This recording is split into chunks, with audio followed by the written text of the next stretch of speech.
organic, unpredictable, unknown, lovely, beautiful, a sense of fulfillment. This is part of the pleasures of life and not the chores of life.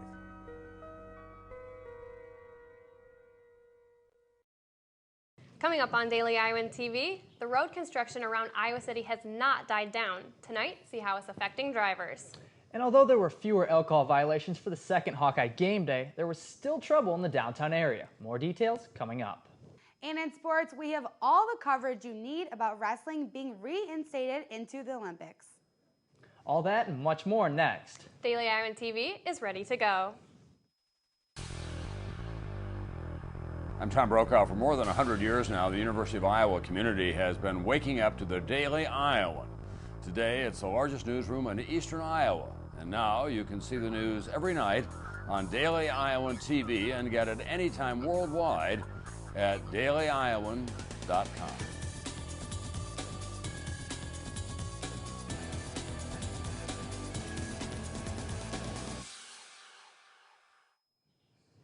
Thanks for being with us this Monday evening for Daily Iowan TV. I'm Christina Targos. And I'm Brad Maxwell. Many drivers used to speeding through Iowa City streets are now finding themselves tangled in traffic. This is due to a number of road construction projects occurring throughout Iowa City this fall. The entrance and exit from Interstate 80 to Dubuque Street has been one of the major areas of congestion. Lane closures have squeezed traffic into one lane throughout the summer. Even those who aren't behind the wheel can feel some of the effects.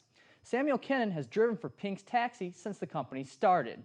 He says the construction is hurting his customers' travel time and putting pedestrians at risk.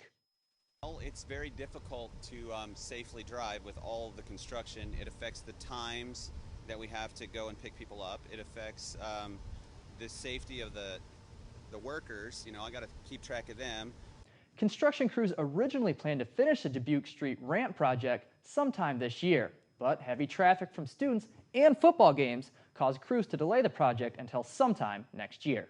With 9 candidates and only 6 slots available on the school board, those in the running are making their final campaign push before tomorrow's election.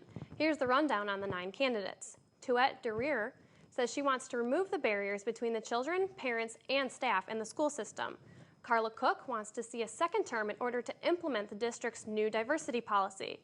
Greg Gertis' top priority is building a new high school in the district in order to ease overcrowding. Phil Hemingway is stressing financial responsibility as a key issue.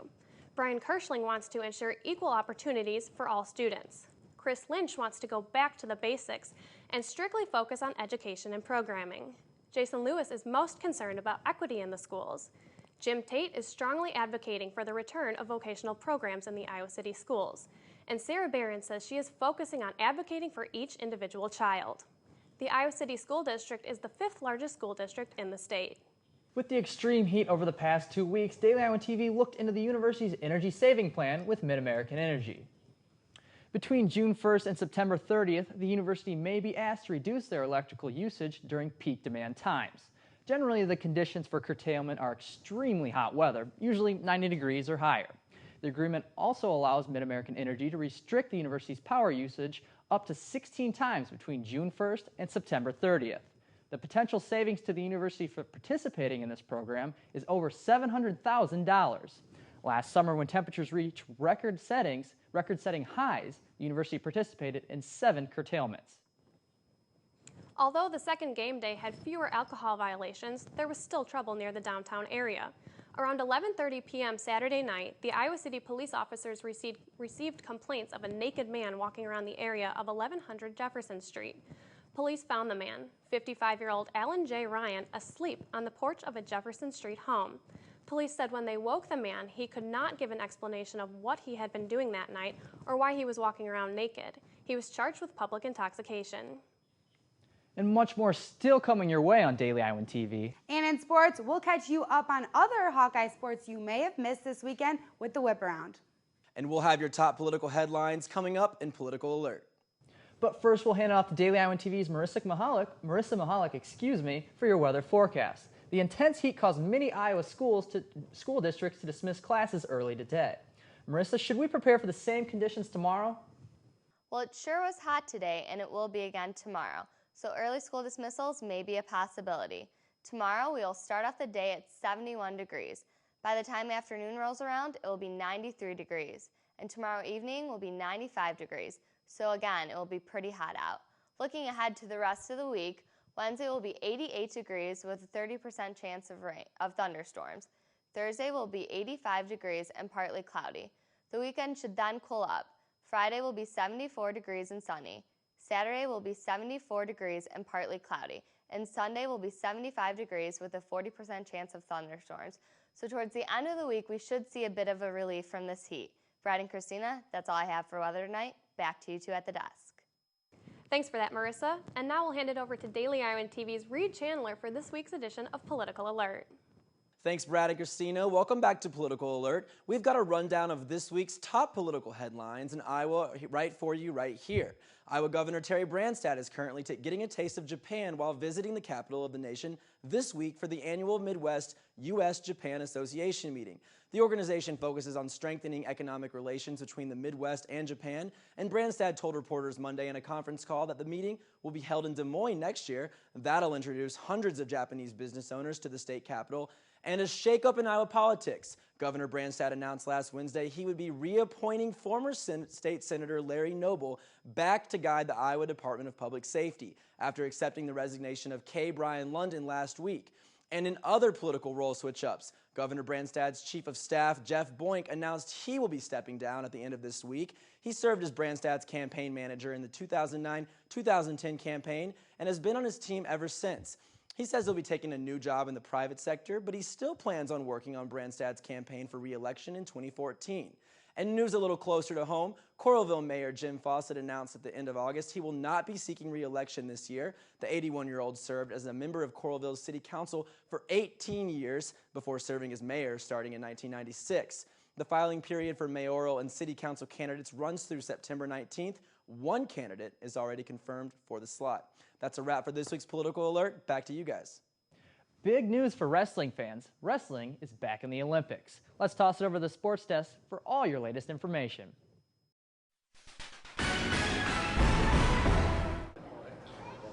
Voting will be held by secret ballot. Want to vote for squash? And I'm now asking if everybody had received a voting box. With 49 votes, wrestling has been elected for the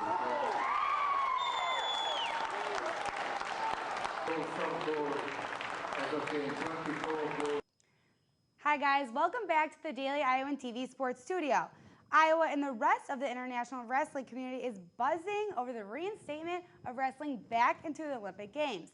Our wrestling insider Cody Goodwin was on scene at the Feller Club room watching the reaction. Cody, take us through the process of this reversal. Well, we'd have to travel back all the way to February 12th when the IOC initially dropped wrestling from the Olympic program. They were dropped after the 2016 games because they were not a part of the core sports of the Olympics. 3 short days afterwards, one of the issues, which was the internal governance of FILA, which is the international body for wrestling around the globe, their president, Rafael Martinetti, resigned because of a no-confidence vote. And they named acting president Nenad Lalovic, who is actually the president now today. Fast forward to May 18th, where FILA holds a 3-day summit to implement some new rules, a new governance structure, a couple of things that the IOC was a little worried about within the sport of wrestling. And so that was a really good look in front of the IOC to make those changes, especially immediately after it was dropped. Continue on to May 29th when the IOC Executive Board selects wrestling, baseball, softball, and squash to be voted back into the games, not entirely, but to be the last 3 that could have the shot to be voted into the games. Then on August 9th, the IOC approved the new weight classes for the international wrestling styles. Now there are 6 weight classes for each of the international styles. That's men's and women's freestyle along with Greco-Roman. It's a lot of gender equality there, another one of the issues that the IOC was kind of pestering wrestling about. And then you get to September 8th, just yesterday on Sunday, where the IOC made the vote. Wrestling garnered 49 of the 95 votes. They only needed 48, but just as, wrestling, we know them better. They got 1 more than they actually needed. They're able to get to vote, and they will be in the Olympics through 2024. And the big part of that is they're going to be in the Tokyo Olympics in 2020, which a lot of the wrestling community was very scared about. So that was kind of a gist of the timeline that wrestling just kind of took since February 12th, that day that Iowa wrestling coach Tom Brands called worse than death. Dan Gable yesterday called the wrestling community, they may have risen from the dead now. It seemed as if they were doomed, but now they're right back on track. Tell us, what does this mean for the wrestling community? Well, it means that they just get to keep their sport in the Olympics. The Olympics is the pinnacle for wrestling. It's just one of those sports, kind of like swimming, kind of like track and field, where they don't get a lot of notoriety unless you're in a state like Iowa or Pennsylvania or Ohio. And so a lot of these sports rely on the Olympics to be the pinnacle of the sport. So it keeps the sport relevant, because without the Olympics, you're kind of effectively stripping wrestling from the college and high school ranks, because if you know that you can't become the best in the world and get that Olympic gold medal, what's the point in wrestling in high school and college anyway, right? Because you're just done after you're done here at Iowa, say, for example. So really, it keeps the sport intact. It keeps a lot of dreams alive, especially I know there's a ton of youth all around the world. I know me personally, I used to be a wrestler. I used to have Olympic stars in my eyes. When you're young and you see guys like Jordan Burroughs and Brent Metcalf and John Smith and even Dan Gable, you want to become like them. You want to win those Olympic gold medals, and that's ultimately what it means to the wrestling community. Dreams are kept alive, and the future of the sport is very well intact. What does it mean for Iowa, the Iowa program? For the Iowa program, for former and current Hawkeye wrestlers, I know former Hawkeye wrestlers Brent Metcalf, Matt McDonough, and even Phil Ketty, a bunch of these guys are contending for the 2016 Olympics in Rio de Janeiro